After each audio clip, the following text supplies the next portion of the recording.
guys. I hate you. I hate you. You all I can know. You all know what's up. She's fully dressed. Fix this. She's fully dressed right now because she wants to do some educational content. Educational content. Is this too dark? Yes, I am. No. No. Bro, ow! Sorry. Dress. You don't walk in heels. You can't even walk in heels. Why you have them on?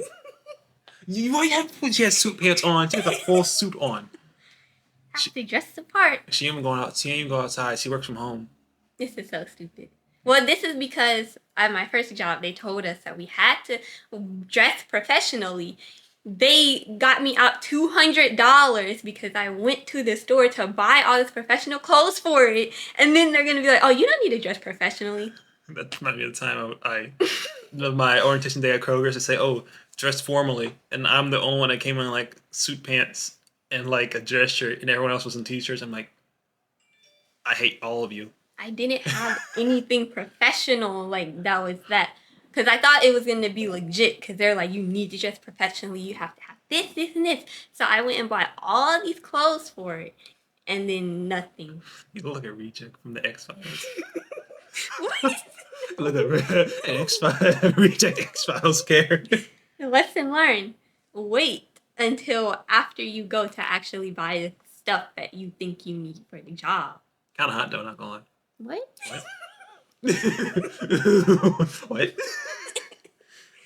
This is so dumb. Anyway, so today I'm still mad because I'm in my regular clothes, bro, and she's up in this, bro. I don't even have nothing like this.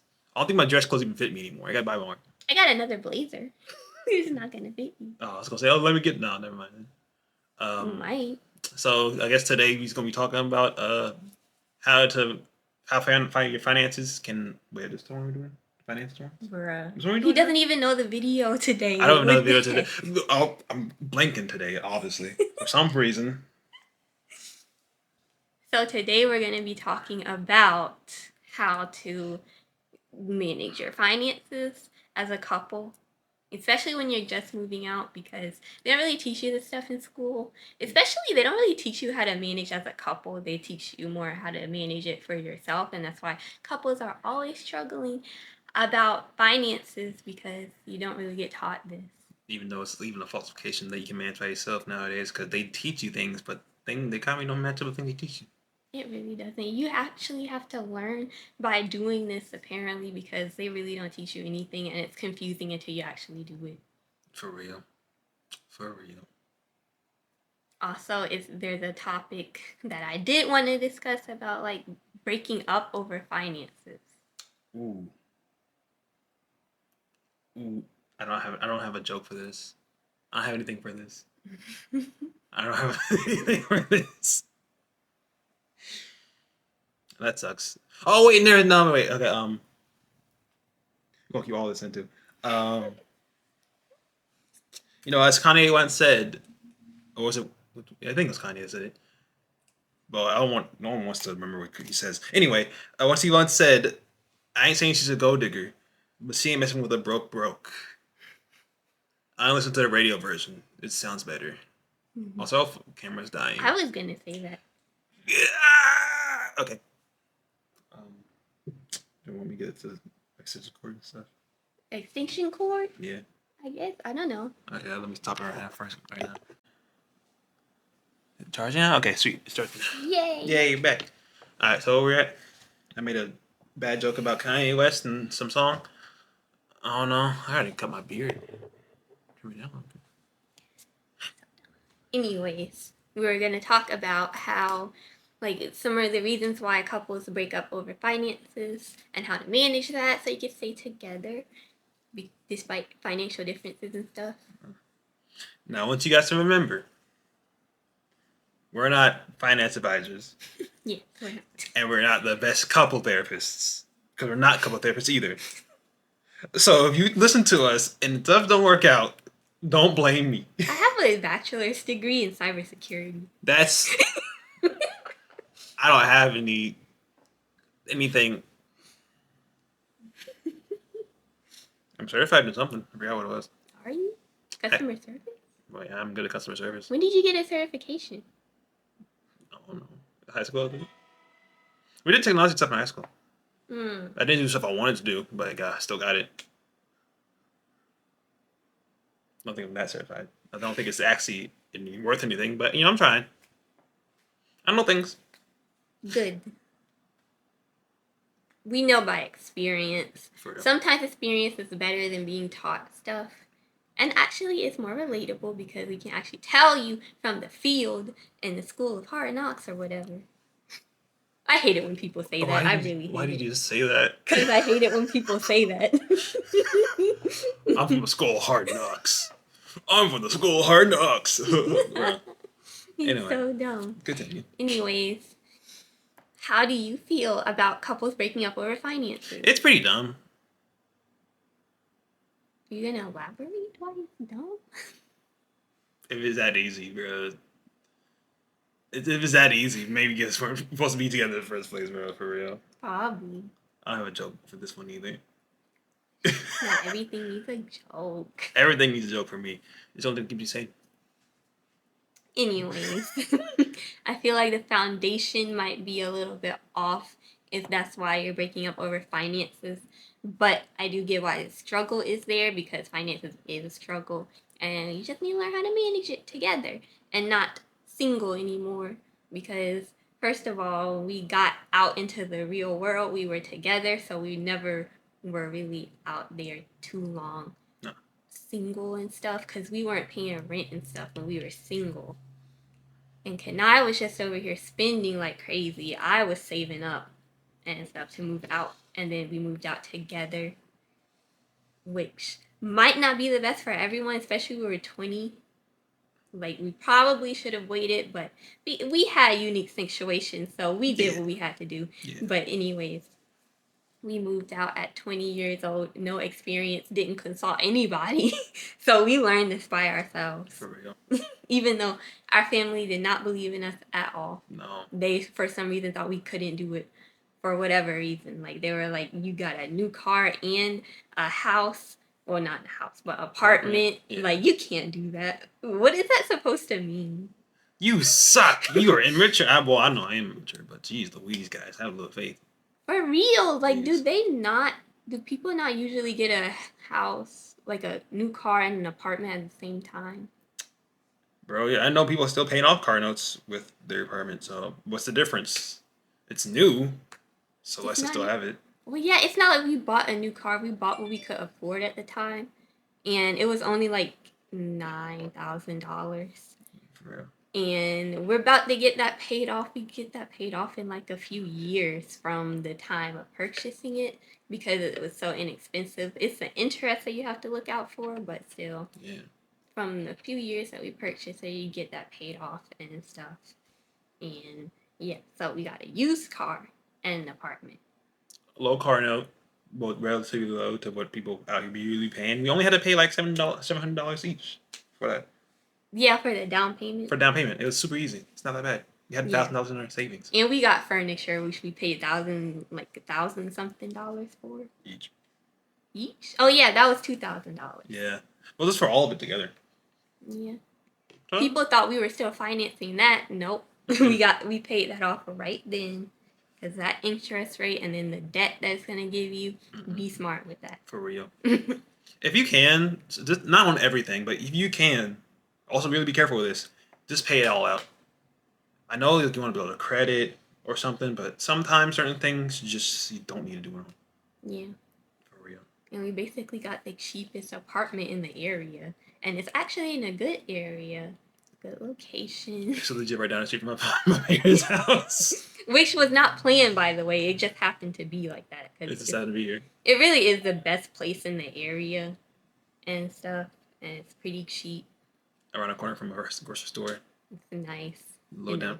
Yeah, it's nice. Nice enough. But while we do this, we can save up for a house and stuff. Like, it's really not that scary. You just need to, if you're thinking about moving out and you have the financial means to do so, then you should just do it instead of doubting yourself. like Kenai was going to do. If it wasn't for me, he would still be thinking about it and never would have done it. For real. Because everyone's going to say, oh, it's so hard out there. Like, yeah, it's hard and stuff. I even lost a whole job while I was out here. So, yeah, it's scary. Right. But you can get yourself on your feet and get going. Like, you just got to do it or you're never going to learn and you're never going to be where you want to be. So, just have at least, like, a few $1,000s saved up, maybe around $3,000, and you need to at least have a job that pays, like, depending on where you live, at least to get qualified, it needs to be probably $20 an hour, something like that. But yeah, all you need is that, and then just get yourself going for real. Also, if you're young and moving out, learn your tenant rights. Don't skip out on that. You gotta learn your tenant rights because if these people be messing with you, you're gonna own the apartment, the entire complex. They're gonna owe you money. They're gonna be paying you money. For real, because some of these landlords, these corporate landlords, be trying to get over on you people. You gotta learn your tenant rights. It's the most important thing you can do. Yeah, but since we were single and stuff, it wasn't that hard of a transition to like get into bringing our finances together. Yeah. Because we weren't living on our own before. But it's still a transition because you have to think that you're not just doing this for yourself anymore. You do have to think about the other person. And then you have to make compromises because you're bringing your finances together and then both of you are spending your money and it's kind of both of y'all's money you're bringing together and stuff. Yeah. Which is our number one concern with that is the groceries because I could live off of ramen and cereal forever. But because I'm compromising, I'm like, I'm not going to have us eating ramen for the rest of the month. She would eat, bro. She's like, oh, this is too much for me. A bowl of ramen, bro. You need to eat actual food. I cook all the food. I'm being real with you. I cook all the food. If we're not getting actual, real like food in our stomachs, bro, I basically made her diet way better. I was just saying, like, you're a little bit more luxury than I am because if it was me, I would be getting everything I need once a month. I would not go back to the store until the next month unless I actually need something right then and there. For real, because we go to the store way too often to my liking. But we still have enough money saved up, so it's not like it's putting too much of a strain on the finances. Yeah. We still have a little bit of budget for real. It's a loose budget, not over like 150. See, that's what you need to do together. Sit down and create a budget if your finances are that bad. We haven't even done that, and it's pretty good. But if it was getting too bad, we would probably need to do that. Because we know when stores be tripping. I'm not paying $21 for one single water filter. That's crazy. Exactly. All this inflation. Anyways. So there are like 5 top reasons why couples break up. I asked ChatGPT, and this is what it gave me. Oh, ChatGPT. Anyways. Top 5 reasons. Different spending habits, debt, financial infidelity. What's that supposed to mean? One person hides financial purchases, decisions, information, whatever, without telling the other. Financial infidelity. Mostly big things. I think that's more of a big thing. Yeah, because like, I feel like they don't need to know if you like buying $10 worth of something. Who cares? That reminds me of my uncle. I bought a whole Dodge Charger during the recession over He would have gotten kicked out for real because I don't get your family because this like there's something wrong with the finance. They're saying that like they need this amount of money. Some people like not helping out. Some people just buying all this stuff. I'd be like, no, get out. You're gonna help or you're out because our power should not be turning off. We don't need all of this stuff, and you need to help. You're rent free. You need to be helping or you're out. It's crazy because it's crazy, bro. Ooh, it's crazy. Anyways, number 4, unequal contributions, and number 5, lack of communication. See, now when we mean like unequal contributions, if one person's making more money than the other, it's usually not that big an issue for real. Now it's an issue if you say you're spending all your money and then when it's come time to pay rent, you're only giving like $100 when the rent is like $1,000. Yeah. You know, got at least if you're gonna be unequal, talk about it. That's part like the last thing and the first and the thing here, same thing. Talk about it. If you're not able to pay equally, because I know I wasn't. She was on government contract. I was just working at a grocery store. Career girl. For, Boss babe. for real, I'm a house husband at this point. I'm never married, bro. But but Which we need to save up for. yeah, we do. Oh. Ooh, that should be another video. Wedding on a budget, because that's what we're gonna be doing. I don't care how much money we have. I am not spending that much on a wedding. So you don't want a DJ. That's it. That's all I want. Plug up our phone. That's all I want is a DJ. That's all I need. Do you know how much DJs cost? No, but that's all. Actually, there's some pretty cheap DJs out there. They're pretty bad, but a DJ's a DJ to me, bro. I guess so, but I still also don't want to stiff a DJ of their money. Did I say that correctly? Good enough. But like, I'm just saying, like, I'm not trying to pay all of this for stuff that we don't need, because people go way out for weddings a lot and we don't care about all of that stuff. We just want to get married. That time my cousin rented out a whole museum for the reception. There's barely enough people there to fill out the museum.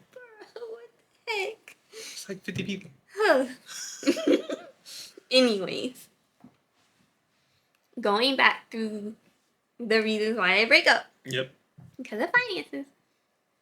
If you have different spending habits than you do, like you're just gonna one person spending all of their money on this, and we should be saving up for this one thing, that's gonna be a problem. So you need to talk that out. Just have better communication about it. And then debt.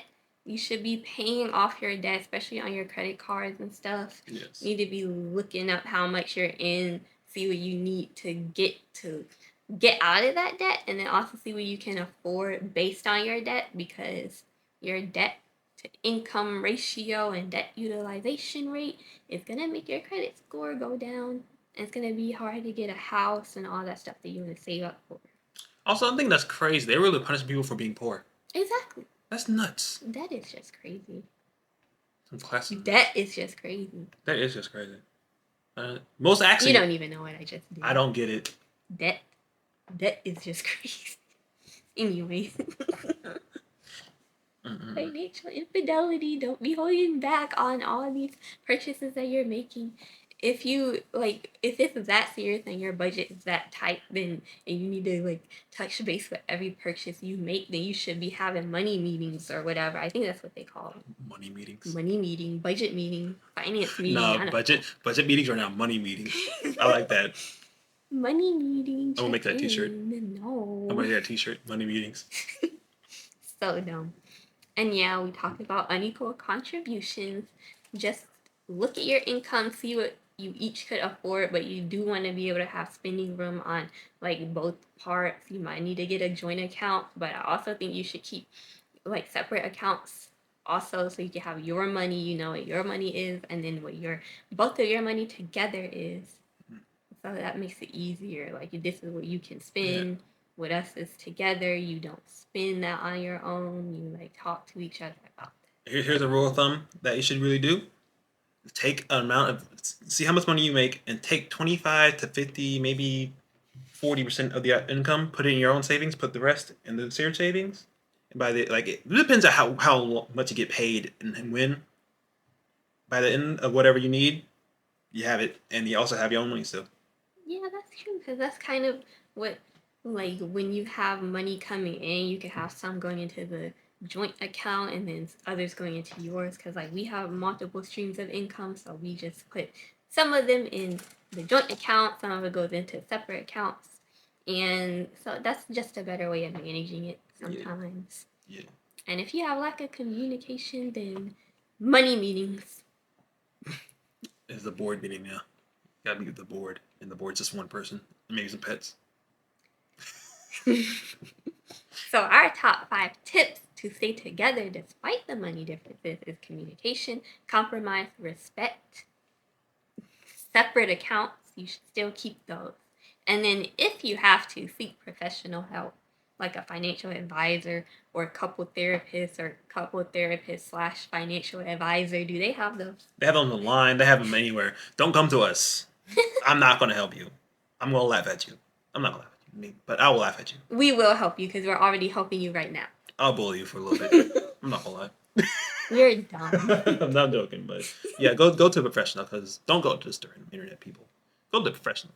Make sure. We can give you advice though, but not professional advice. Yeah. But sometimes that's what you need. You just need like some advice and not some professional advice, because these professional people cost a lot For real. sometimes, and they don't even be giving you that much good advice. They just say what they learned from the books, but they were never actually in here struggling like other people on the streets have. Yeah, just go pick up financial advice for dummies. Those little for dummy books. I guess so. Don't. Or you could, I don't know how good those are. But, just be careful who you listen to. Don't listen to all these online gurus, the YouTube financial gurus. I'm still mad that they got me to sign up for a fraudulent game playing survey thing. Bro, I make less money than like using that. If we recommend you something to make money, we're gonna look into it. Hopefully we would test it out and actually make money before we recommend it to you. Mm-hmm. Because there's so many false ones out here. You don't make anything. It's crazy, bro. I spend more money than I'm making. For you. It's crazy. Anyway. Is that it? Yeah, that was just basically the 5 recommendations to stay together. But I still feel like you shouldn't be breaking up because of financial habits. For real, I feel like that at that point, there's more of an issue with your relationship, and that's when you should seek relationship coach. Even though everyone's situation is different, it's still like, of course, if one person is spending like thousands of dollars, almost $1 million on a charger during the recession, then I could see it. But like, just be patient, talk to them, be like, what was your reasoning behind this?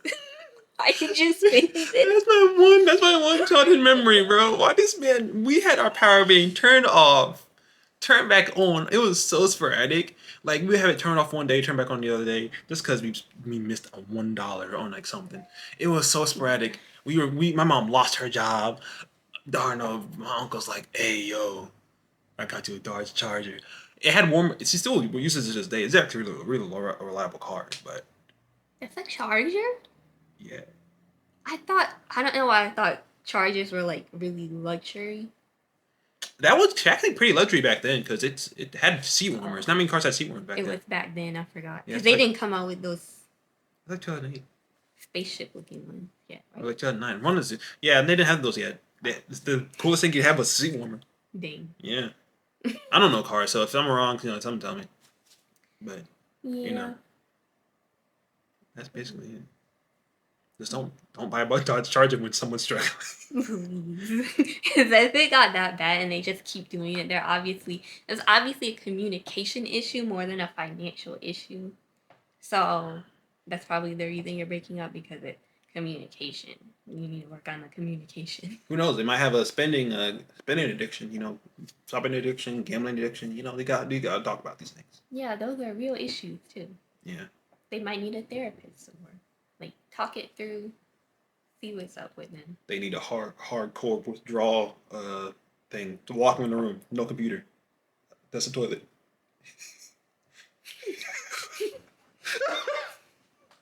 This is so stupid. I'm insane. Don't listen to me, people. Well, sometimes you should. No, not most of the time you shouldn't. Nah. But that's it, I guess. That's it. I'll see you guys. Bye. Bye.